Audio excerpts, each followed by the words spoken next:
episode 636 of the podcast, and Sweeping America, the Aaron Torres Sports Podcast, presented by Betfred Sportsbook. It is Friday, December 9th, 2022. People, I hope everybody's doing well.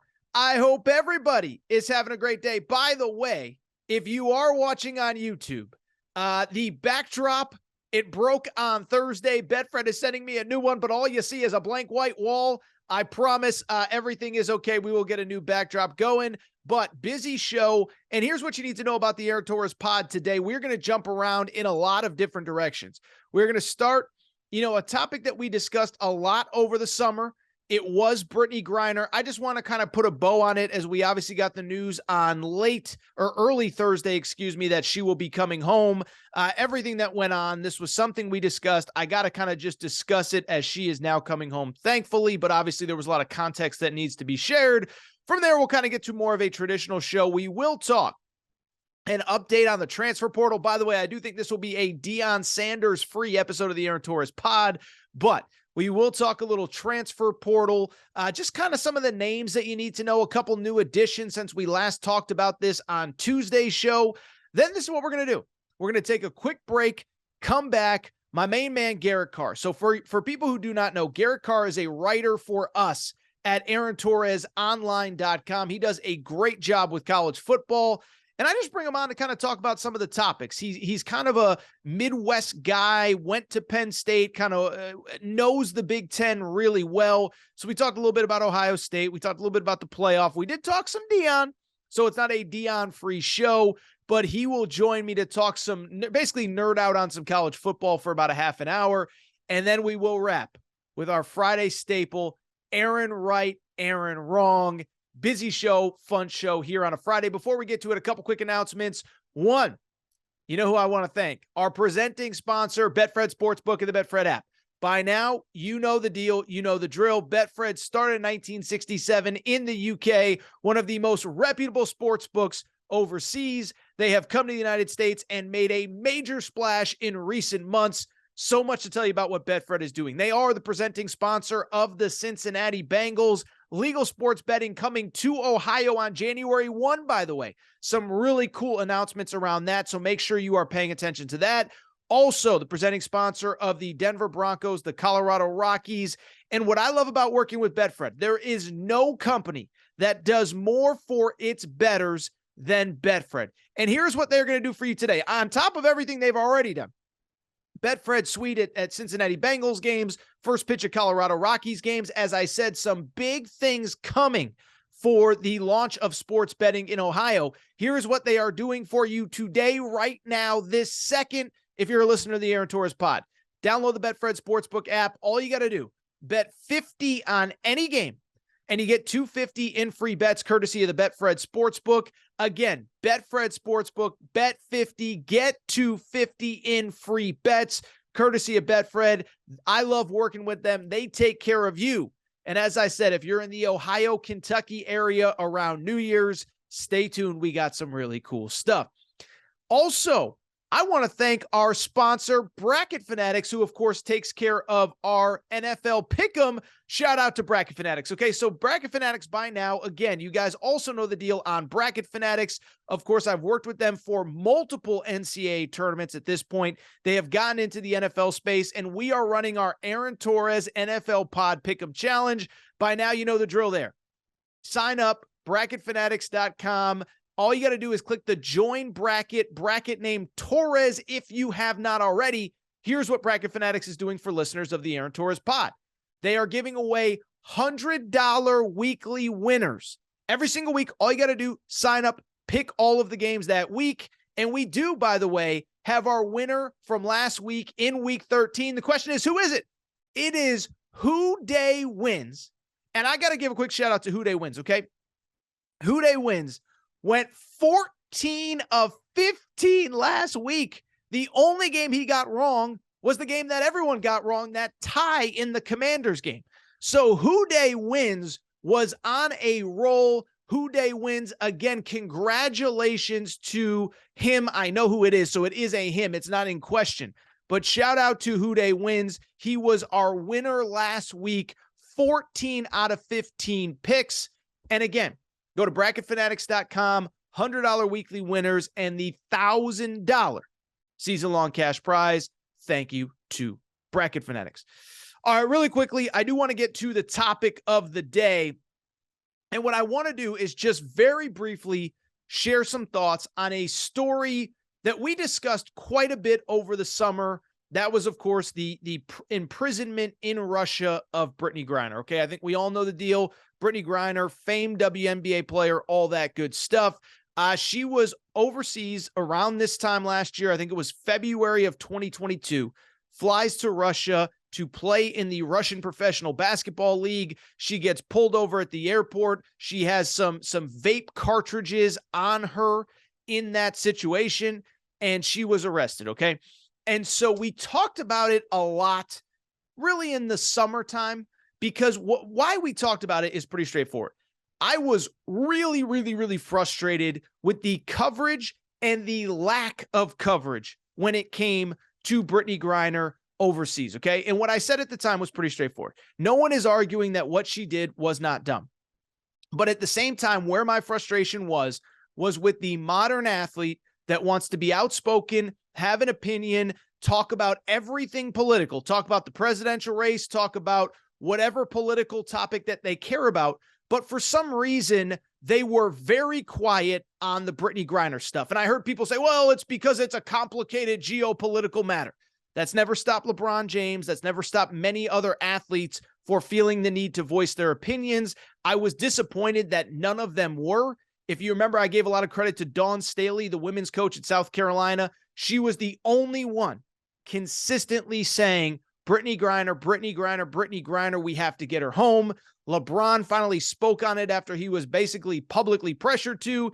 And in typical LeBron fashion, he made it about himself, said something to the effect of, if it was me, I'd be home already, which was true, but that was kind of why we needed you to speak out about it, LeBron. You're willing to criticize the former president. You're willing to criticize whomever. We needed you to speak up, but regardless. On Thursday, we find out that Brittney Griner is coming home. Just a couple really quick thoughts, then we'll get to some transfer portal stuff.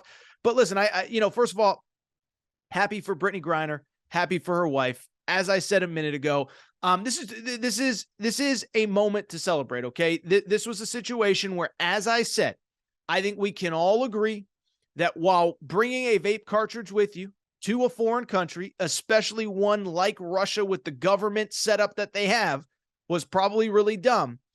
It wasn't something that I think any of us felt like warranted 10 years in a political prison, 10 years in a Russian, penal colony. That's where she's been the last couple months.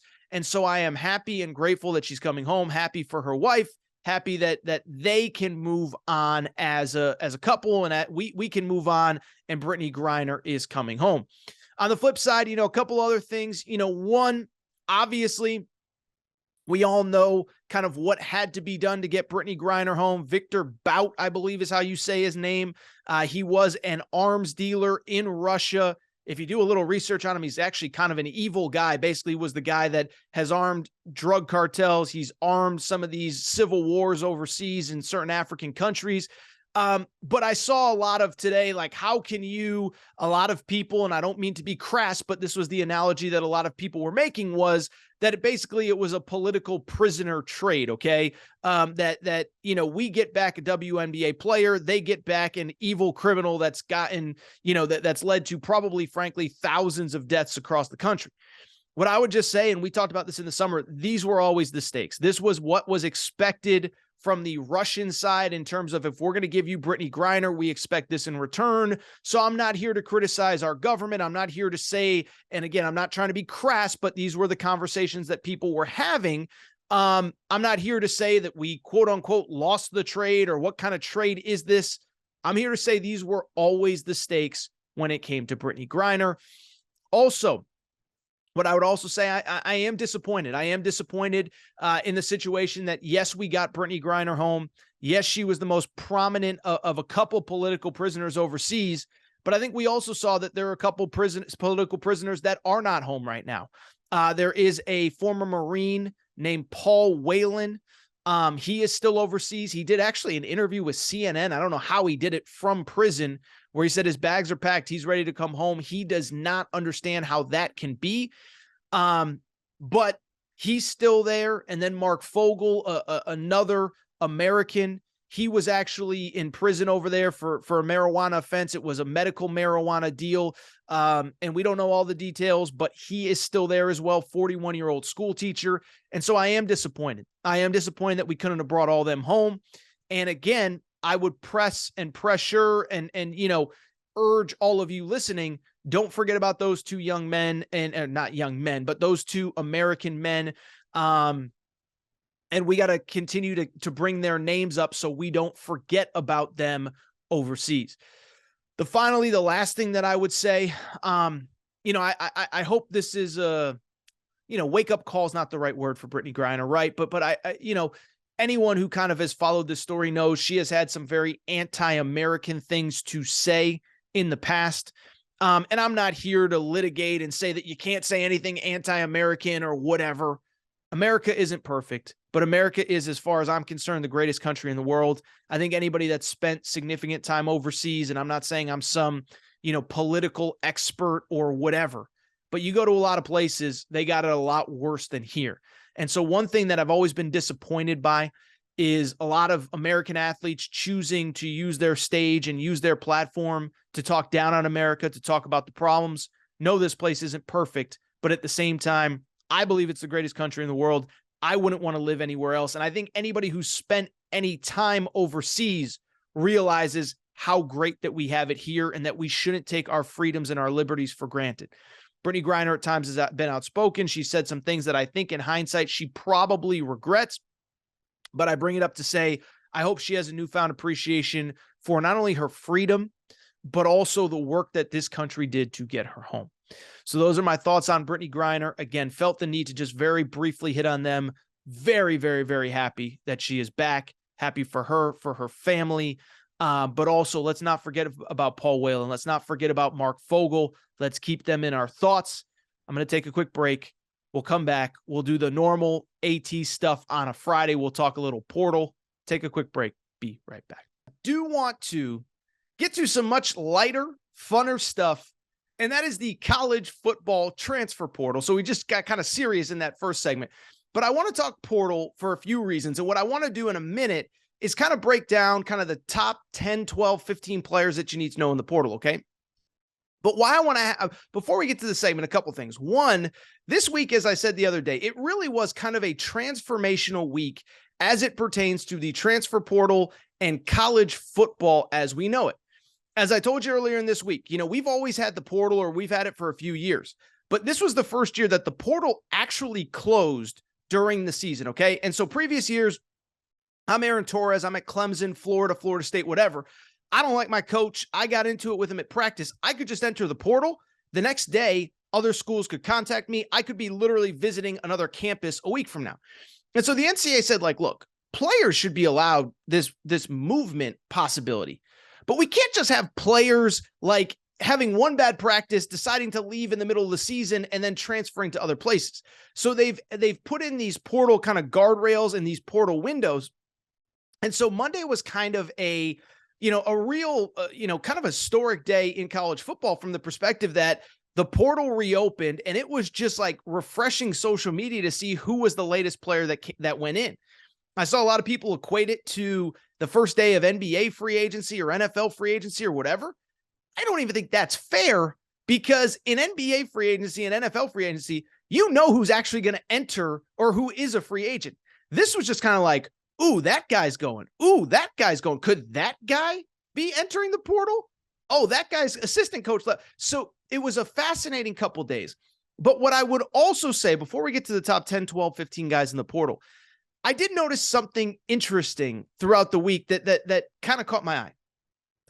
I don't think it was nearly as crazy as people are making it out to be, okay? And so if you listen to other podcasts and other radio shows and other media members, I think people are looking at the sheer volume, the sheer number of players and saying, oh my goodness, it is the craziest thing that has ever happened in the history of college football. Well, I'm here to tell you this. I run the transfer portal page at AaronTorresOnline.com. Along with Jake Fagus, we run the CFB transfers Twitter page. And what I can tell you is just because there's a lot of players in the portal, I don't think it's nearly as crazy as we expected it to be. I think a lot of us really thought it's not only going to be bad players, whatever, it's going to be star players at star schools, big time schools that are basically leveraging their school, leveraging the portal to either just go somewhere else or get more money out of their school. And so I'm not going to give you a hypothetical, but let's use Bryce Young because we know he's not coming back to college. Let's say Bryce Young was only a sophomore. I think there was a belief that Bryce Young type players were just going to enter the portal just to see what Texas A&M might have to offer, what Ohio State might have to offer, what Oregon, what USC would have to offer. And that's really not what has happened. Instead, the entire portal, there are a lot of names in it, but realistically, it's like one of three groups of people that are in the portal. And we're actually going to talk about this with Garrett Carr, my buddy from Torres Online, in a minute. But really, as I follow this stuff, there's really only three types of people that are in the portal right now. It's quarterbacks that don't have a place to play, which that's always going to be the case, okay? Quarterbacks that don't have a place to play. It's really four types of people. We'll get to all four. Quarterbacks don't have a place to play. So DJ Uiagalelei from Clemson, he lost a starting job. He ain't going to be the starter. He's got to find somewhere else to play. Those guys are in the portal. We also have the end of the bench guys. Like everyone's making a big deal about Alabama's lost 11, 12 players to the portal. I think like maybe one of them was a player that Nick Saban truly wanted back next year. The rest were guys that were not going to play anyway. And so you have those guys. You have the quarterbacks. You have players at the group of five level that are transferring up. Now, those are the superstar players that are just saying, I'm in the MAC, I'm in the Mountain West, I'm in the Sun Belt. Let me step up a level because that's where I want to play. And so those are really the groups. Like everyone's making it out. Oh my goodness, it is so crazy. So many players are entering. Outside of quarterbacks, backups that don't play, group of five guys. And the fourth group, I would say, is probably players at schools where there was a coaching change, right? And that's going to always happen. So it really wasn't as crazy as people think it was. And instead, I think it was mostly people in that group of four. It hasn't been as crazy, but that doesn't mean there isn't talent. And so what I want to do now is quickly go through what I think are probably the 10, 12, 15 best players in the portal. Just give you a little background on who they are, because these are guys that'll make differences, right? I mean, you go back to the portal this time last year. Quinn Ewers, Caleb Williams, Jordan Addison hit the portal. Jermaine Burton went from Georgia to Alabama. Jahmyr Gibbs went from Georgia Tech to Alabama. And so what I want to do now is just kind of go through some of those players because they are going to be impact players and just some guys that the early returns on who they are and where they may end up. Let's go through what I have as the 10 best players in the portal. If you want to learn more, by the way, go to AaronTorresOnline.com. We have some write-ups on all of these guys.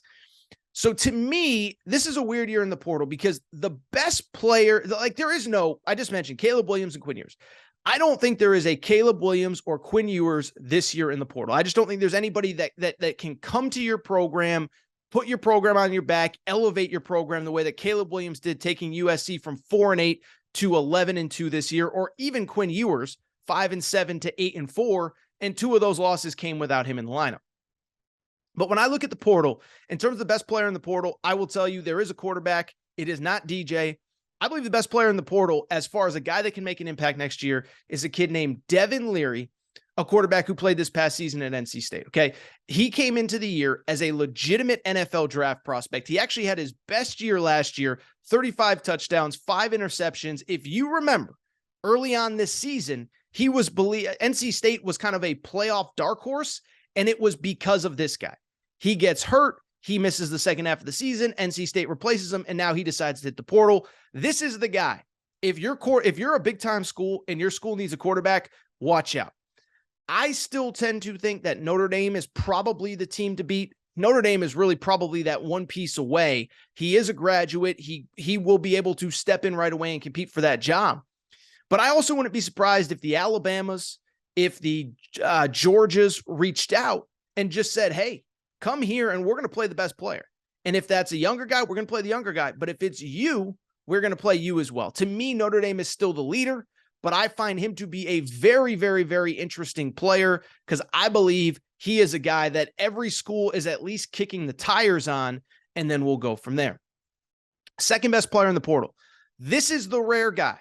This is the rare guy who is actually playing big minutes on a good team, a lot of snaps, and decided to leave anyway. Fascinating story. Tony Grimes, a cornerback from North Carolina.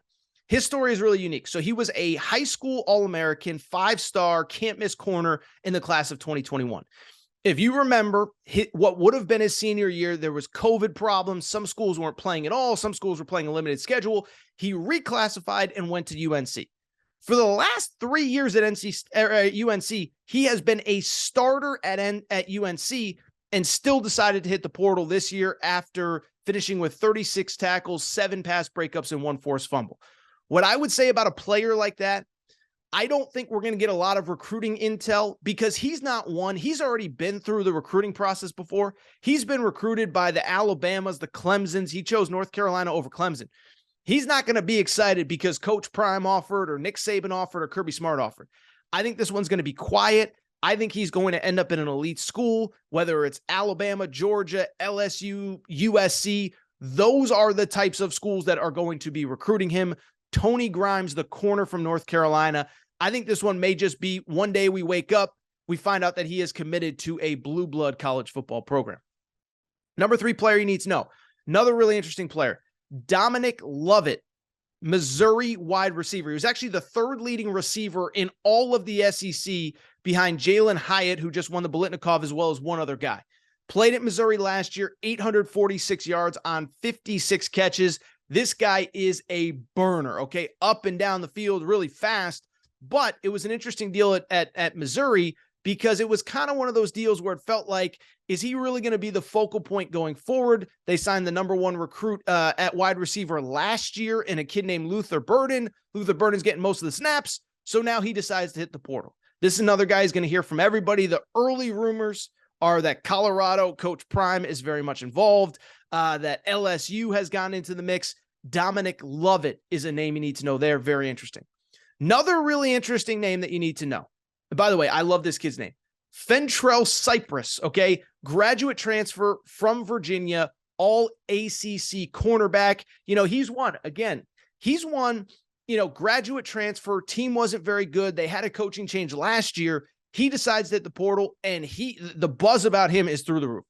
Everybody wants him. Early returns are that Ohio State has already reached out, that Michigan has reached out, that Notre Dame has reached out. Keep in mind, he played at Virginia, so, the academic component of things, he can go to a Notre Dame and not miss a beat. He can go to a Michigan and not miss a beat. Those are the schools that appear to be interested. Now, look, the Tennessees have reached out. The LSUs have reached out. My guess, it feels early, like Ohio State is the team to beat. We will see on that. But Fentrell Cypress is another name you need to know. How about Jaheim Bell from South Carolina? Just a fascinating player. He's a tight end who caught 5 touchdown passes a year ago. This year, he's so talented that at a certain point, South Carolina got low on the depth chart at running back, and he actually went and played running back for a little bit during the season this year. So he's very versatile. I thought he was South Carolina's most unique offensive piece, but apparently he hit the portal to try and figure out if there's a better opportunity for him elsewhere. Now, what's interesting about him, he is one that has already said he would consider coming back to South Carolina, so I'm not accusing anyone of anything, but that feels like something where he's going to see what else is out there. He may be looking not only for a football fit, he may be looking for a payday as well, not accusing him of anything. And by the way, in the world that we live in, there's nothing wrong with that. But I think that, he is a fascinating one to watch there. A couple other names you need to know. Dasan McCullough, fascinating story here. So this kid, how about this first story? He was committed to Ohio State. Then Indiana hires his dad. He goes and plays at Indiana. Here's the problem. Dad took a job at Notre Dame, and so now he's at Indiana by himself. He just hit the portal. Linebacker, really talented player, 30 tackles, 4 sacks this year as a freshman. Early buzz as he's going to go to Oklahoma. Listen, I was down on Oklahoma. I was down on Brent Venables by the end of the year. But part of why they struggle, they need dudes up front. They need dudes in that front 7. This could be a kid that could go there and have an impact right away. Another quarterback you need to know, Brennan Armstrong, another Virginia guy. How about this? 2 years ago, easy to forget, 2 years ago, Virginia actually had the number 2 ranked pass offense in all of college football. Easy to forget. Their coach leaves. He actually pseudo-retired, but he's kind of ready to come out of retirement. They have a coaching change. Brennan Armstrong struggles this year, but I'm telling you, this kid 2 years ago threw for 31 touchdowns and 4,000 yards. Somebody is going to take a chance on him. He is going to be really good. And as we wrap up the top 10, interesting name, Josiah Stewart, linebacker from Coastal Carolina. How about this? 15.5 tackles for loss, 12.5 sacks as a freshman. USC has already offered. Michigan has offered. Michigan, not a super aggressive portal team. So Michigan's going to be kind of one of those teams. They're only going to probably offer 3, 4, 5 guys. Those are all guys that can come in right away and contribute right away. So the fact that Michigan has offered means something. Keep an eye on him. He's already getting some big time offers. 2 more names to know. One, Dorian Singer. I think we talked about him the other day. Leading receiver, most reception yards in the Pac-12 this past year. He is in the portal. He's heard from everybody. He's heard from Colorado. He's heard from Penn State. He's heard from Miami. He's heard from Arkansas. He's even heard from Arizona State. Dynamic wide receiver. Another one that even though he put up big stats, he was kind of in a weird spot where there was a lot of big-time targets. I think he's looking to be the number 1 guy. Couple other names, DJ, we've already talked about. Spencer Sanders from Colorado, we've already talked about. Javian Cohen, very interesting story, was the starting guard at Alabama. He may be one guy that Alabama actually wanted to retain. Justin Flo, former 5-star linebacker, was basically out for 2 years with injury, finally got healthy this year. And then 2 players from that vaunted Texas A&M recruiting class last year. Denver Harris, he was one of the players that was indefinitely suspended late in the season. He hits the portal. Chris Marshall, another player that was kind of in and out of Jimbo Fisher's doghouse, they hit the portal as well.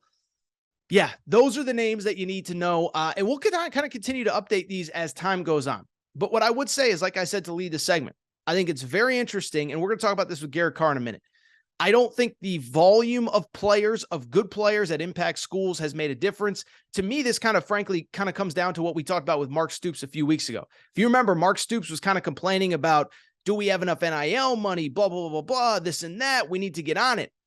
I think there were a lot of schools that earmarked a lot of funds, not necessarily for NIL for portal players, but to make sure to keep their own guys happy. I think that's exactly what happened. I actually think the portal's been a little bit quieter than I was expecting. All right, so what I do, take a quick break. When I come back, really fun interview with my main man, Garrett Carr. So Garrett Carr writes for Aaron Torres Online. He does an awesome job for us. Kid loves college football, okay? This is a kid, you know those buddies of yours that know every message board rumor and every recruiting rumor and every this and every that. He's based in the Midwest. He's actually covered Ohio State and Penn State. He knows those programs very well. Going to bring him on. We're going to talk all sorts of stuff. Some of the, he has some interesting thoughts on Ohio State. We talk a little bit about the portal itself. Garrett Carr is coming up next. When I'm done with him, we'll do Aaron Right, Aaron Wrong, loaded Friday show. Take a quick break. Be right back. All right, everybody. I am back. Gonna be back. Do want to switch gears. By the way, before I even switch gears, if you noticed, the background, it got busted up. The old Aaron Torres podcast background. We are getting a new one next week, so please deal with the blank wall in the background. We will get a new one next week. Yes, the normal background is not available. But with that said, let's get to what you came here for, which is to talk about the man that we cannot stop talking about on this show, Deion Sanders. And I'll say this, I cannot believe how much interest there is in him and what he is already doing at Colorado. On Monday, we just talked about the hire itself. You guys and girls loved it. Strengths, weaknesses, why I think he's going to have success. On Tuesday, we talked about that little viral locker room video. I'm bringing my luggage. Some of it's Louis. Some of y'all got to hit the portal. Love that part too. On Thursday, we really hit on a lot of the roster management elements, some of the guys he's focusing on in the portal, as well as, of course, Shedeur Sanders, Travis Hunter, and things of that nature. And on Thursday afternoon, I thought we got actually a very interesting and important piece of information as it pertains to Deion and Colorado football. And what we got is the fact that we might have our first big flip of the Deion Sanders era. In other words, A player that is committed to another school, a player that appears to be ready to leave that other school behind and ride with Deion Sanders, ride with Colorado. Nothing is really official yet. But if you read between the tea leaves, it appears as though Deion is going to get his first marquee recruit in the 2023 recruiting class. So who is it? What do you need to know? Well, the player is named Dylan Edwards. Really dynamic running back from the state of Kansas. He's about 5'8", 5'9", an absolute speed burner. Watched a little bit of film of him. He reminds me of, and I'm not saying he's going to be this guy, but DeAnthony Thomas that played at Oregon, Tyreek Hill, that kind of player. Now, there's only one Tyreek Hill on the planet. I'm not saying he's the next Tyreek Hill, but that kind of player, that kind of speed, that kind of athleticism in open space. He's a kid from Kansas, initially committed to Kansas State, then decommitted, and over the summer actually committed to Notre Dame. At the time, he committed to Notre Dame over not only Kansas State, but he had offers from Oklahoma, offers from Nebraska, an offer from Oregon, chooses to go to Notre Dame instead. The recruitment from there has been very quiet, at least until Thursday afternoon, where he released one of those statements that a lot of kids release at this time, and I don't blame anybody. Until you're signed on the dotted line, it's up to the coach that you committed to close you down. But on Thursday, he releases a statement that says, thank you to Notre Dame, but I have decided to reopen my commitment, and here is the next part, okay? Here is the next part that to me is the much more interesting part. He said, I will be committing and signing somewhere else on December 21st, National Signing Day. So up until literally 48 hours ago, this kid was committed to Notre Dame. Everything seemed fine. I'm going to get into some of the details in a minute. Now, not only is he decommitting, he's announcing that in 2 weeks, he is signing with somewhere else. And so the natural assumption is, why do you believe that it has to be Colorado? Well, let's dig in and let's get to some of the details. First of all, again, like I said, he's been committed to Notre Dame for a while. And what's really interesting is sometimes people leave a paper trail or at least a trail on their social media accounts. And if you just look at his social media account, as of like 72 hours ago, he seemed like he was locked and loaded and ready to head to South Bend. Last, I guess it would have been Wednesday or so, one of Notre Dame's assistant coaches came to town, the running backs coach that recruited him, and they were taking pictures. They were smiling. Then this week, on December 6th, which was Tuesday, Marcus Freeman was in town. He was taking pictures with Marcus Freeman and posting them on social media, or somebody else may have posted it. He retweeted it, whatever. What was interesting, though, was that on the same day that Marcus Freeman was in town to see him, he also put up another tweet. And it said, and I'm paraphrasing, I'm not going to read it verbatim, but he basically said, blessed to receive an offer from Colorado and Coach Prime. And so to me, you can kind of do the mental math on there. If you are thinking about decommitting from Notre Dame, you had the assistant coach in last week, you had the head coach in on Tuesday. Then later Tuesday, you get an offer from Colorado, and now you plan on decommitting and signing somewhere else? Read the tea leaves. It appears as though this is going to happen. And then to take it a step further, we did get a report from Adam Gurney, who has been a longtime recruiting analyst. He works for Rivals.com, and here is what he tweeted on Thursday afternoon. He said, the word is Colorado coach Deion Sanders and his staff are making a serious run at 4-star all-purpose back Dylan Edwards, who just committed from Notre Dame. And so again, I'm not saying anything is official yet, but I'm going to kind of do the Brian Windhorst, Again, let's just think about this. Assistant coach last week, taking pictures, everything's good. Marcus Freeman's in on Tuesday, everything's good. Gets a Colorado offer later on Tuesday. Decommits on Thursday. We have reports from credible recruiting writers that it appears as though he is ready to decommit and Colorado is making a run.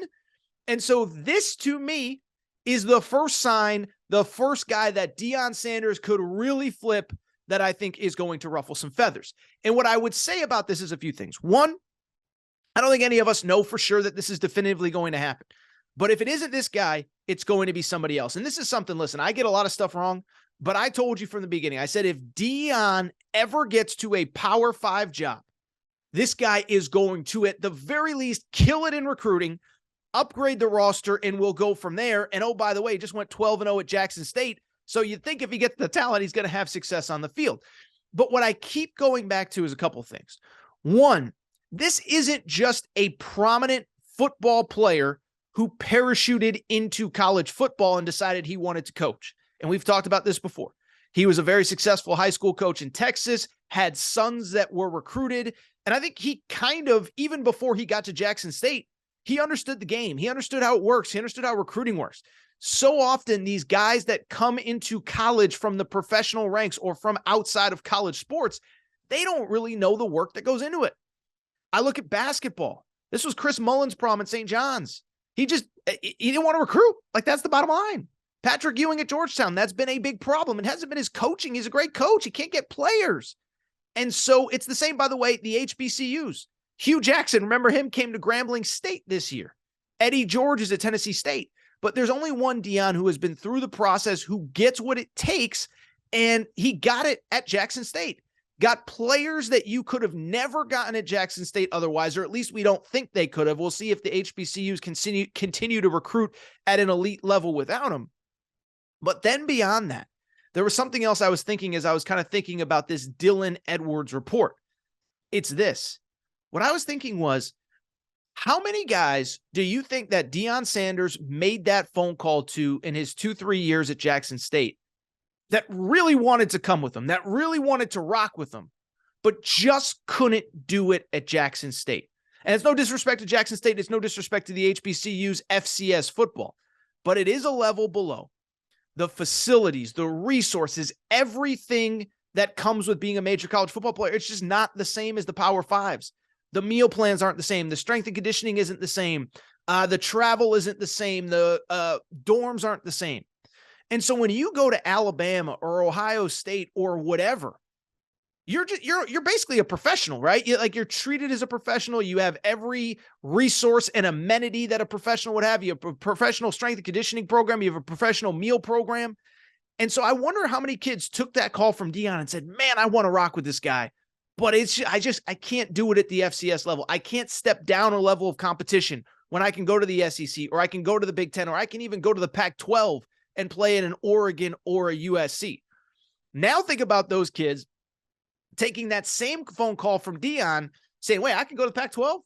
Week 1, we play TCU next year, which is Colorado's opener at TCU. They just made the playoff. In week 1, I can play against the playoff team.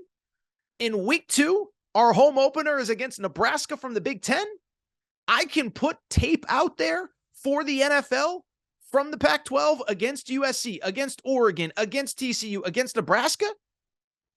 If that is what Deion is now selling, which it is, I am just telling you, there are a lot of kids out there that would have taken Deion's call, that maybe wanted to go to Jackson State, but just couldn't, that now can, because it's the Power Five. And so what I'm here to tell you is it is going to be a fascinating couple years to follow this Deion Sanders stuff.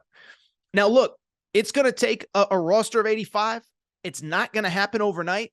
But what I'm just telling you, this talent upgrade is going to be astronomical over the next month, the next 6 months, and the next 8 months into week 1 against TCU next year. I am just telling you, if you're a Colorado fan, if you're not a Colorado fan, get ready. That team that you're going to see in week 1 against TCU is going to look nothing like the team that you saw the final week of the season against Utah. Doesn't guarantee a Pac-12 title, doesn't guarantee beating Utah or USC or Oregon or whoever's on the schedule.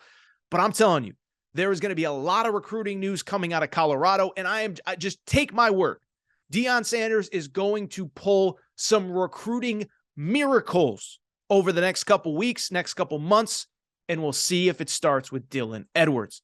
Thank you again for listening to the Aaron Torres Podcast YouTube page. By the way, do me a quick favor, subscribe, hit that little button. Really does help this channel. Thank you again, and we will be back at a later time. Via Zoom, he is a writer for me over at AaronTorresOnline.com, covers college football really across the internet in a few different places. And I thought it'd be fun to have you on, Garrett Carr. Garrett, you're one of those guys, man. Like, so you know how like there's like this, I don't know if meme is the right like word to describe people that just love college football more than college football can actually be loved, like the message boards, the this, the that, the rumors, the innuendos. Some of the texts and calls I get from you at all hours of the night about what could or could not be going on in college football are pretty unbelievable. But you are the man. You love college football, and I appreciate you joining me, man. How you doing? I'm doing well. It's a good time to be a college football fan with the portal and bowl season, and it's kind of forgotten about, but signing days in a couple weeks now too. And so, a lot of stuff's happening. Coaching carousel is still going on. So there's just a lot of stuff For, going on other than playing football. But first of all, is my description of you accurate? Like you're like a junkie. Like you the every internet. I don't know, man. Like this is what makes college football. College football is what's true, what's not true, the rumor, the innuendo. And like I said, you've been covering it for me and for other places. You love this sport, man. Yeah, I've always loved college football since I was, a little kid. I've been going to college football games, big time games, since I was 4 or 5 years old. I'm about to make my third trip out to the Rose Bowl, and 3 weeks from today I'll leave. So yeah, I'm a junkie. You know, in the off season I watch old games. Yeah, I'm just that. That's just kind of the guy I am. So I do really like it. All right, so let me ask you. Let's talk about some of the stuff that is going on in college football right now. And like you said, the games almost feel secondary at this point. Before you came on, I did a little segment and I talked about the portal, some of the names people need to know, all that stuff. But one thing, you and I were kind of talking about off air, and I think there's something to it. I think everybody wants the portal to be this thing that's the craziest thing ever. And oh my God, we've never seen anything like it. And the sheer volume of guys that have gone in, yeah, we've never seen that number of guys. But I'll be honest, really outside of maybe a few guys from Oregon, one or two guys from North Carolina, it's kind of the same guys that always go in. It's the quarterbacks that don't have a starting spot.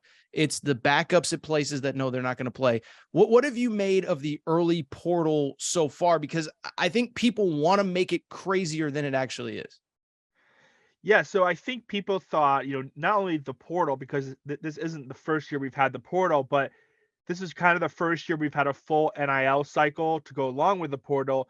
And I thought people thought it would be crazy with guys chasing paydays and stuff. But I think what people don't realize is there's not as much NIL money to go around as they think. We hear these schools are raising X amount of dollars. Some schools are in the low eight figures now.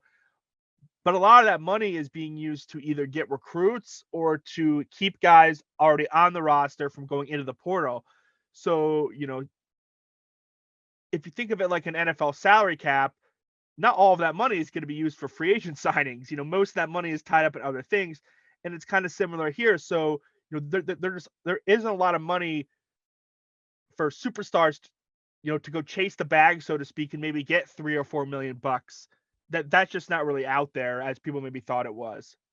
Well, and that's been my takeaway too, is, and I know you're more based in Big Ten country, but you follow the sport. But 2-3 weeks ago, Mark Stoops made this big kind of plea to, frankly, his administration, like his boss, Mitch Barnhart, like we need to be more aggressive in the NIL game. And I think everybody kind of thought it meant like, oh, we're having recruits poached. And like my takeaway was, I think he's worried about the guys in his locker room, in terms of like making sure that his guys are taken care of before you worry about recruits, not even just recruits, but portal guys, all that stuff. Do you think that that's pretty fair from what you've heard from people in the business? Is like most of the money is in fact like most of the last couple of weeks, the fundraising, the conversations behind the scenes have been more proactive and preventative in terms of, hey, let's make sure that this guy gets taken care of so he doesn't have to enter the portal, as opposed to, hey, we're going to go spend XYZ in the portal. Yeah, so if you look at this from the perspective of a head coach, what's more damaging to their job security and reputation? Is that maybe not landing a portal player, or is it losing your best player to the portal? And to me, what's way more damaging from a public relations standpoint is if you lose your best player to the portal. Let's take an example of North Carolina this year, right? It seems like they're going to retain Drake May. If Mac Brown didn't find a way to keep Drake May in the fold, and Drake May had offers, I said there weren't a lot of $3, $4, $5 million offers out there, but they were there for Drake May. And if he didn't retain Drake May, that'd have been essentially a death sentence for the Mac Brown era at UNC. That program is done. It's over with him as charged. It's the momentum is at zero now. So yeah, so it's guys want to retain the guys they have, especially if you're a program who feels like you're in a good spot, right? You know, if you think you're gonna have a good team next year, it's not about who you can add. It's I want to keep things the same and we'll get better over the summer. So yeah, so I agree that there's a lot of coaches just want to take care of the guys on their team, show that loyalty, and that's going to pay off in recruiting too, right? You know, if you have this perception as a team who's going to recruit over everyone in the portal, that's going to hurt you in recruiting. But if you have a perception of a guy who's going to take care of productive players already on your team, that's only going to help you with high school players. Very good. Let's move on to just a couple other things here. One, so the story of the week, and it's reflected in every metric that I can see, is Deion Sanders. And so, you know, again, another topic that you and I have talked about many times, kind of off air, but are you it's such a big story to me. And you see all of the mainstream national talk shows that wouldn't normally talk college football or wouldn't talk coaching carousel. Is it even bigger? Like right now, he's got to win and we get all that. Like, is it even bigger though than you thought it would be? Because I'll be honest, like Deion is an entity of his own, and it was really big at Jackson State. Like he made HBCUs and FCS football relevant in a way that it had never been. But I think I am surprised at the amount of talk, the amount of ink that is going into who Deion's hiring, who he's recruiting, who may flip, you know, who in the portal has an offer. I've been surprised. I'm happy. I love good stories more than I love teams or players. This is a great story. I've been like genuinely surprised. I knew it was going to be big. I think it's probably bigger than I thought it was going to be. Yeah, I thought it would be a media circus. I mean, Deion, and I'm saying this positively because I like Deion, but Deion creates a media circus himself, and he knows how to use that to his advantage. And some people know how to do that, and that gets him really far in all walks of life, not just sports. You know, how big it is, I think it's too early to say. You know, I know there are a lot of players interested in playing at Colorado. Ask me in, you know, a month how many of those guys they got, and then if they got a fair number of them, then we can say, okay, you know, things are really happening. Or a guy is just kind of intrigued with the idea of playing for him there and maybe going to visit Colorado, which is a beautiful campus and good location, all that stuff. But I tell you who the real winner is here in all of this, and Colorado's a big winner, especially if it turns out. But the Pac-12 is a big winner here. They're going to lose most likely two of their biggest brands in USC and UCLA. Obviously, the UCLA thing with California Board of Regents isn't settled yet, but I don't expect anything to happen there. Having Deion around does give people a reason to care about Pac-12 football, and fans of other Pac-12 programs, like especially ones that are really competitive, Oregon and Washington, are probably saying, well, aren't we a reason to watch Pac-12 football? And I can say to someone on the East Coast, I'm a college football junkie, but other people I know on the East Coast who watch a lot of college football, they're watching the Pac-12 the least because of, you know, the time the games come on and just, you know, the conference isn't all that important. I mean, it's another year for them without a team in the playoff. So I think the Pac-12 is a real winner here of, you know, Colorado games, especially if he can go 7-5 or 6-6 this year, which that'd be a feat, right? People are like, oh, 6-6. But if he gets Colorado to 6-6 in 2023, that's a feat. I mean, not only were they bad at 1-11, but they got blown out a ton. If he does that, there'll be a ton of excitement for 2024. That'll help them maybe absorb the USC and UCLA losses those same years and those time slots that they'd put USC in. Maybe they give those games to Deion and they see some decent TV ratings. So it's funny because that was actually my kind of big takeaway from, you know, Sunday into Monday as well. I was like, the biggest winner here is the Pac-12 for all the reasons that you said. And it was funny because George Kliavkoff, their commissioner, actually said this week, yeah, you know, part of the reason we haven't signed a deal yet is I knew this was coming. And, you know, I think it's a little bit of song and dance from him, but it does speak to like, this guy is going to get eyeballs on that conference in that league. And I do think I could be totally wrong and I could look dumb. I think he's going to convince enough dudes to come there where, one, I think they're going to be really compelling on offense. I don't know if it's going to be you know, they basically have to almost like USC this year where they almost have to outscore people. Cause I have been kind of monitoring even just the offers that they've given out in the portal. It's mostly all wide receivers, running backs, things like that. So obviously, you know, that was kind of USC's downfall was they didn't have enough dudes in the trenches, but I think I do think it's going to get to 6-6. And by the way, you're right. They were the least talented roster in the Power 5 this year. I think no question about it. And but I think there's going to be, I don't know who and I don't know what and I don't know how, but I think there's going to be a fair number of commitments. And I think he's going to put a respectable product on the field. But like I said, I think it ultimately comes down to those guys in the trenches, People forget, especially if you're a millennial like myself and are really into the sport, but don't necessarily know the history of it. Colorado it's not a blue blood, but it might honestly make its way into the end of the second tier historically. Sure. In the Big Eight, it was Nebraska and Oklahoma, but then right below them was Colorado. And especially in the 80s and the 90s, and even in the early 2000s, they got gypped out of a BCS title game appearance in 2001. Yeah. Colorado was a legitimate program. People think of the Cordell Stewart Hail Mary and stuff, but there were a lot of other good moments. In the 90s, I think they might have even won a national championship a share of one early in the 90s. This is a place that can attract talent. As I said, Boulder's a beautiful, beautiful campus. And there's more fan support than people think. It's just the fan support has been beaten down. Oh, yeah. They've been so bad for so long. But I think back to 2016 because I remember watching the game, because had they have beat Washington that year, Penn State would have gotten the playoff. And for those who don't know, I'm a Penn State alum. Colorado brought a ton of fans that year to the Pac-12 championship game. Like, when Colorado football is good, people will care, people will show up, and you can win at Colorado. It isn't a lost cause at the same way that I think Boston colleges due to the location or some other places. You can win at Colorado, and I give them credit for going for a big swing, throwing the Hail Mary, so to speak, with Deion. It would have been easy for them to make some nondescript hire, went and got a guy like Troy Taylor at Sacramento State, who's a good coach, no doubt about it. But Deion can, give that roster a makeover as fast as any coach in the country, and good for them for swinging for the fences. Now, let me ask you a dumb question that there's no possible answer to that we could know, but I'm going to ask you anyway. Do you think there's any schools out there that are regretting not being more aggressive? Because I think there was kind of this perception with Deion, well, he'll come to the FBS and he'll come to the Power 5, but it's got to be it's got to be Florida State. It's got to be a legitimate SEC school. And now I'm looking and sitting here saying, should Georgia Tech maybe have tried a little bit harder? I know Georgia Tech, it's an academic school. The transfers aren't as easy. I get all that. But, oh, by the way, apparently it wasn't easy to get transfers into Colorado until like 2 weeks ago when they completely changed the admissions process for Deion. So whether it is Georgia Tech, whether it is like Hugh Freeze at Auburn, I think Hugh Freeze is going to work at Auburn, but I think Deion would have brought something to even Auburn that Hugh Freeze can't. Do you think there's schools that are like, we probably should have kicked the tires a little harder on this one?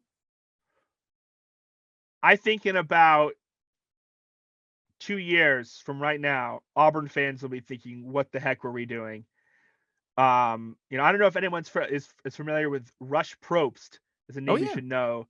Who it's a long Wikipedia page. Yeah. Back in the day, coached at Hoover High, right when they had a show on MTV. Back in my teenage years, a show at 2 days, and he coached coached Last Chance U, and then he got hired at Valdosta in Georgia, which is power high school program. Valdosta was selected by ESPN like 10 years ago as Titletown America. Anyways.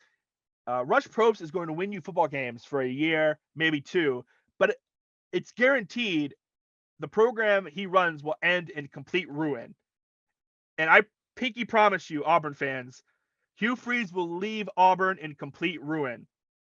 And, Deion has the antics and all that, but even in his NFL career, Deion was not a problem off the field. Deion is well behaved, all that stuff, Hugh Freeze will act like a saint, but he will ruin Auburn, and I think Auburn will regret not bringing Deion in.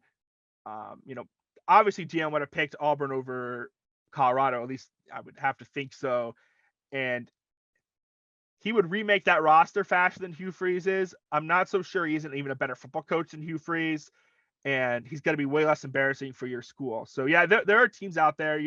Georgia Tech's another one that I think will regret it. Yeah, I think teams will definitely regret not hiring Deion. Yeah, and that's the thing is, and I think it's important to know, and I've talked about this on my show a million times, but like, I think there's this perception, like you said, that it's a show. This guy coached high school football. This guy coached he won what, 23 of his last 25 games at the FCS level. I don't care where you're coaching. If you win 23, 25, you know what you're doing. And so I think that is going to be an interesting element to follow, especially again, if he gets some of these kids to flip, if he gets some of these kids to Colorado that wouldn't have even considered Colorado 2-3 weeks ago. Really quick, you mentioned, you're a Penn State alum.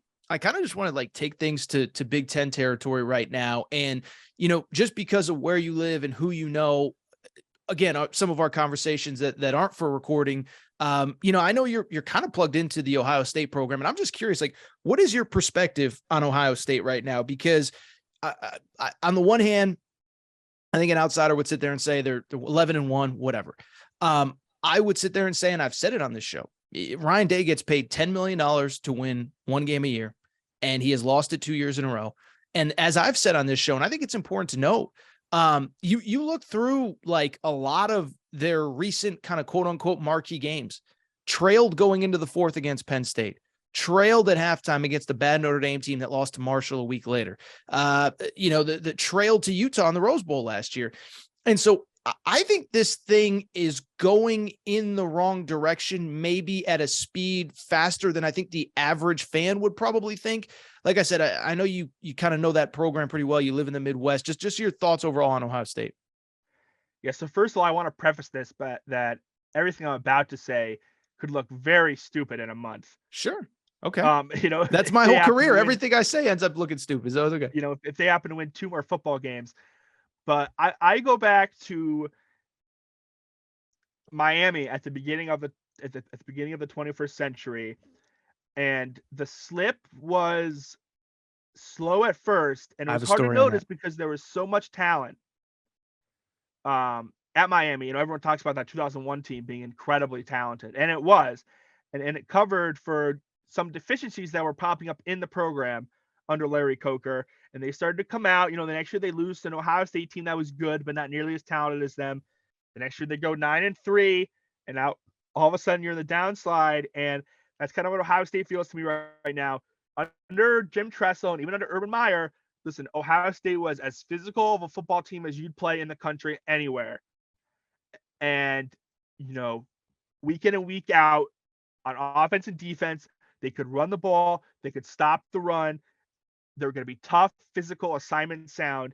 And then especially when Meyer got there, the talent increased a lot. And not that Tressel wasn't recruiting well, but it wasn't the same level. And all of a sudden you saw some true juggernaut teams. Meyer struggled to get a truly great quarterback in there. That really held him to only one national title. But the football teams are better than these Ohio State football teams. Right now at Ohio State, it's really, really hard to argue that this is not a soft, finesse program that folds the minute they come under any adversity, especially on the offensive side of the ball, that's scary, right? Because you have an offensive-minded guy as the head coach. You have all that offensive talent. But when rubbers hit the road in games the last couple of years, that offense hasn't exploded. You mentioned Penn State. Ohio State did play a really good fourth quarter, but it wasn't really the offense that played that great fourth quarter. They had one good drive, a good 3-play drive, and give CJ and company credit, but the defense kept giving them short fields or score their own touchdowns, and it helped the offensive momentum. Even against Notre Dame this year, they ended up winning that game, but it wasn't due to the offense being super explosive in the second half. They ended up having to run the clock a little bit and churn out tough yards on the ground, and a defense against a really not good Notre Dame offense at all kind of won that game. And then you saw it against Michigan. In years past, there have been shootouts between Ohio State and Michigan, but the Ohio State offense had responded with touchdowns. They didn't do that on Saturday, and they didn't do it last year. It seemed like whenever that offense has faced any sort of adversity, it just hasn't played well. I don't know if that's personnel. I don't know if that's just, maybe CJ Stroud isn't built for those kind of moments. That's kind of my take on the whole situation. But it's certainly a trend now, going back 2 years, maybe even 3 years, if you go back to that national championship game against Alabama, and that wasn't a great Alabama defense, by the way, where that offense kind of sputtered. I would be worried if I was an Ohio State fan if we hired kind of Larry Coker 2.0 here, and if Ryan Day is really the right guy to lead this program for the Buckeyes. So real quick, what I would say, so I might have told this story on this podcast before, but I'm so glad you referenced the Miami team. So I remember when I worked at foxsports.com, I did a big oral history on the 2001 Miami team. And obviously you talk to people that were around the team, but then it bleeds into the previous year when they should have played for a championship, the following year when they played Ohio State. And Andrew Swayze was like a very famous strength and conditioning coach. He was like the dude. Like you talk to Ed Reed, Andre Johnson, like those are like Swayze is what made that program. And so I interviewed Andrew Swayze, and what he said was, I remember he said, I was on the field before the Ohio State game, and I was talking to Lynn Swann. I remember Lynn Swann now, he's like the former, USC AD. He's kind of a punching bag, but at the time he was a respected, sideline reporter guy for ABC. And Andrew Swayze says, how long do you think this is going to last? Because, Lynn Swann played on great USC teams, and he's like, how long do you think this is going to last? Well, and great Steeler teams too. I mean, four rings for the Steelers. Great. Exactly. And so Andrew says, how long do you think this is going to last? And Lynn Swann, and I'm paraphrasing, I don't remember the exact quote, said something to the effect of, it's already starting to turn and you don't even know it yet. And Andrew Swayze was like, I was blown away. And in history, he was 1,000% correct. And you could have never envisioned it at the time. And I feel kind of the same way about Ohio State as well. And, and I think that's an interesting thing, right? Is I think that there are some times where people in our business, like you have a strong opinion on something and other people in our business perceive it to be a hot take, or you're looking for attention or whatever. And it's funny because, I don't know that I'm like super anti Ryan Day, but I think there's like an argument to be made that he just isn't that dude. And it was funny because I saw somebody like really kind of like push the argument of like, well, wait a second now. He was basically a fired quarterbacks coach with the 49ers who, Urban Meyer needs to modernize the offense. And 1 year later, he's the Ohio State head coach. And the infrastructure was so good that basically nobody could have, screwed that up at that point. And so like, I don't know that I'm full-fledged, like Ryan Day isn't the guy, but I think there's like more evidence and probably a stronger case than like the average person wants to give it credit for, and I don't even necessarily think Ohio State, I think many Ohio State fans are smart and they can see what we can see.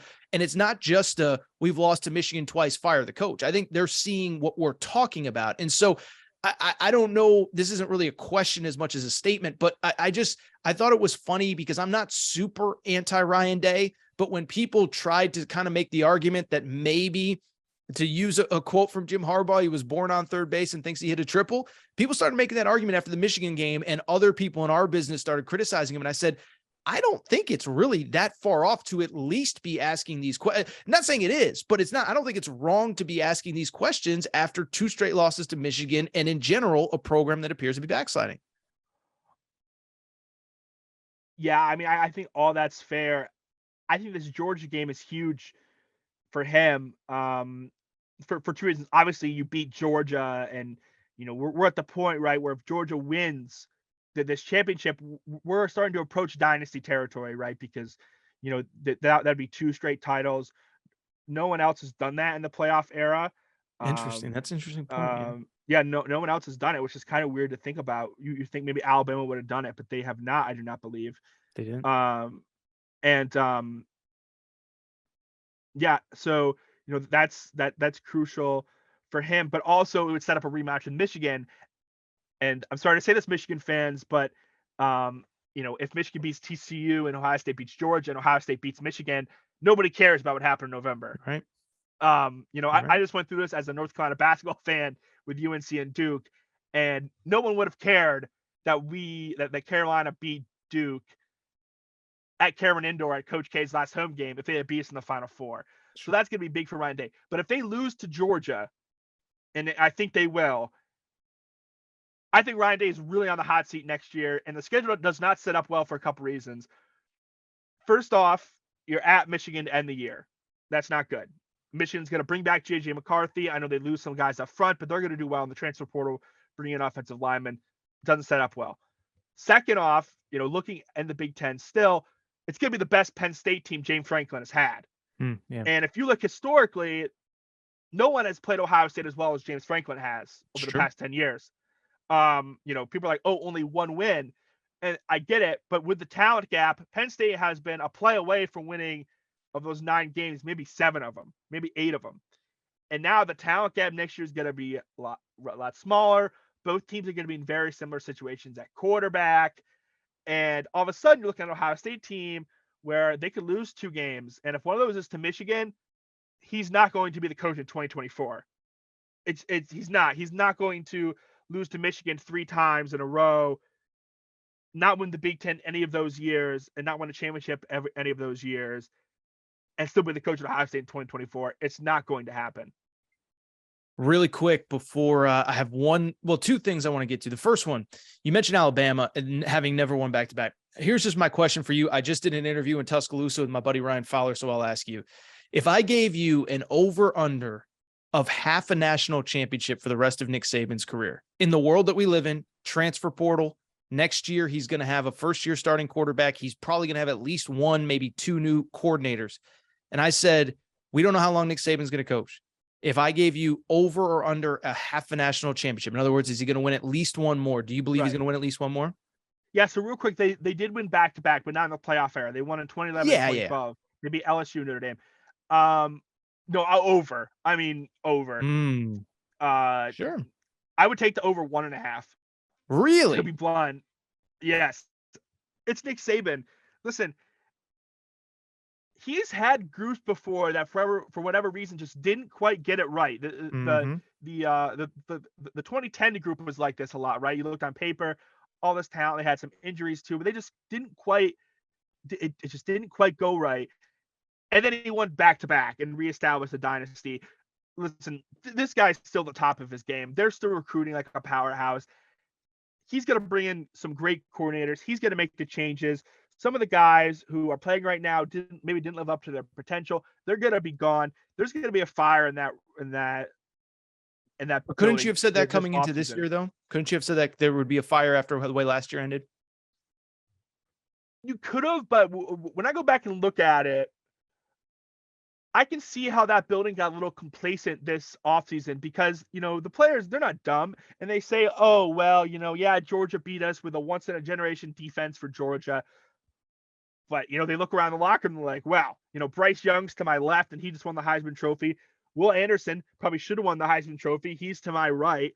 And we've got Nick Saban as coach. We're going to roll to a national title. And to be fair, I had a really good preseason in terms of predictions. That's but my last thing.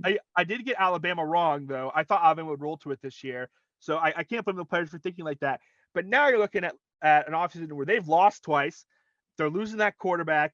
Nick Saban's going to be kicked off. No SEC championship game, no playoff.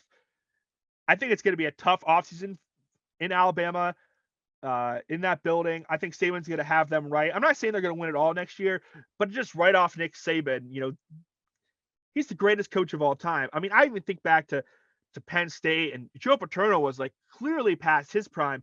And even still, in the last 6 years of him being a head coach, he had 2 years where Penn State was a play away from either an undefeated season or playing for the national championship. So, these greats are going to get their guys back on top. Yes, Saban will win one again.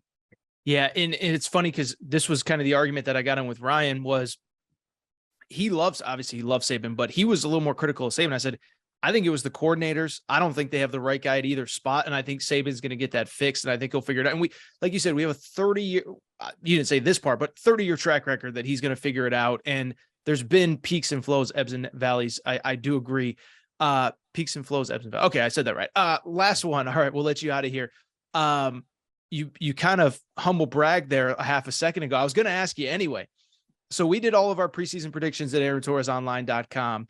And among yours that I remember off the top of my head, you said Oklahoma was going to be the most disappointing team in college football. I certainly did not echo that sentiment that you did. You picked Caleb Williams to win the Heisman. You may have picked USC for the playoff. I can't remember. I did.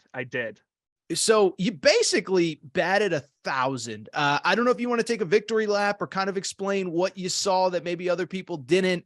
And I know there were some other ones too. But yeah, much better than my preseason prediction of, Alabama over Ohio State with Oklahoma in the playoffs. So what were you seeing in the preseason that I was clearly missing? Yeah, I'm going to take a victory lap here, and I'm going to do it at the expense of Oklahoma fans who all offseason, all I saw on Twitter and their message board or whatever is they were better without, TBOW, which, I don't know what kind of language you allow in your podcast, but it stands for the expletive out west, Lincoln Yep. Riley. And that's nonsense. Listen, they were bringing in a guy, Brent Venables, who was a great defensive coordinator at Clemson, even though he got fired, by the way, at Oklahoma, or ran off at Oklahoma for the same job, but had no real head coaching experience to run a program that's a blue blood Oklahoma, completely different job than running a defense. Whereas Lincoln Riley was going to go to USC and a job he's already done as a head coach at a program that, has struggled, but it's still USC at the end of the day. And he's going to bring Caleb with him. And, if you watched Oklahoma last year, that was not a good team without Caleb Williams playing. So to me, it was like pretty predictable. Oklahoma would struggle, and the Pac-12 isn't very good. USC could win 10 games maybe, and maybe 11. I mean, gosh, they were so close to the playoff. People are thinking about the loss to Utah last week, but really what kept them out of the playoff is the first loss to Utah, where they led in that game late. Jordan Addison got hurt. The defense gave up 2 late touchdowns, and they lost. If they win either one of those games, they're in the playoff. I'm a big fan of Lincoln Riley. Oklahoma fans took it way too personally that he left for Southern California. I haven't been to Oklahoma. I'll be there in a couple months for NCAA wrestling. I've been to Los Angeles a few times, about to go back. Seems like a no-brainer to me to go to Pasadena or to go to LA and coach there instead. I'm just really high on Lincoln Riley at USC. I've told you in the past, he needs to get rid of Alex Grinch. It's not going to work. He needs to get a real defensive coordinator. But Lincoln Riley is going to put up points wherever he goes. So that's why I kind of moved the USC pick. And Caleb Williams showed last year the tools. He had to win a Heisman Trophy. And with a guy like Lincoln Riley in year 2, bringing Jordan Addison on, bringing Mario Williams over, playing against bad Pac-12 defenses, I felt really good about that pick. And I was never going to pick CJ Stroud. If you notice, Aaron, in my weekly columns, which went out, CJ Stroud never went into the top 3. Not one week. And he was on the top of the odds all week. He never went in the top. And that's not anti-Ohio State bias. You know me, I don't hate on Ohio State and Michigan just because they're Ohio State and Michigan. But you have to know what players have and what players don't. CJ Stroud's never had it, ever. Caleb Williams has always been that dude. So that kind of explains that pick. But whatever you do, don't go back and look at my predictions and look who I picked to finish runner-up in conferences, because there were some clunkers like Miami and Wisconsin in there that maybe weren't so good. We all had Miami. I the CJ Stroud thing, we'll get out of here, is I never understood that. And again, it defaults to best quarterback on best team. I hate that. And I said this on, I guess it would have been Tuesday's show, Wednesday's show. I've never, I don't think ever cared enough to even do a segment on the Heisman Trophy finalists. But this year, when Hendon Hooker gets left home, and I think to a smaller degree, Blake Corum gets left home, but CJ Stroud gets to go, it is abominable. All right. Garrett Carr, you can follow him on Twitter at Real Garrett Carr. We haven't talked about if you're doing anything here in the coming days for Aaron Torres online, but yeah, I will have a ranking the bowls. I did that last year, and I do that with my buddy. His name is Trevor King. He's a big West Virginia fan, loves college football like I do, and it's fun because I'm a bowl curmudgeon, and he loves bowls, right? He thinks like the Gasparilla Bowl is the greatest thing that's ever been invented. How's he holding up as a West Virginia fan right now? Well, he's got a good perspective on things. They definitely should have fired Neil Brown. Jamie Chadwell was right there to be Rich Rodriguez 2.0. It was so obvious. It was so easy. But yeah, he's doing fine. I'm trying to convert him to a much better program historically, in terms of Penn State. But no, he's doing fine. So anyways, we'll be back. I know we're going to talk about and do our rankings on Sunday, so that'll probably come out early next week.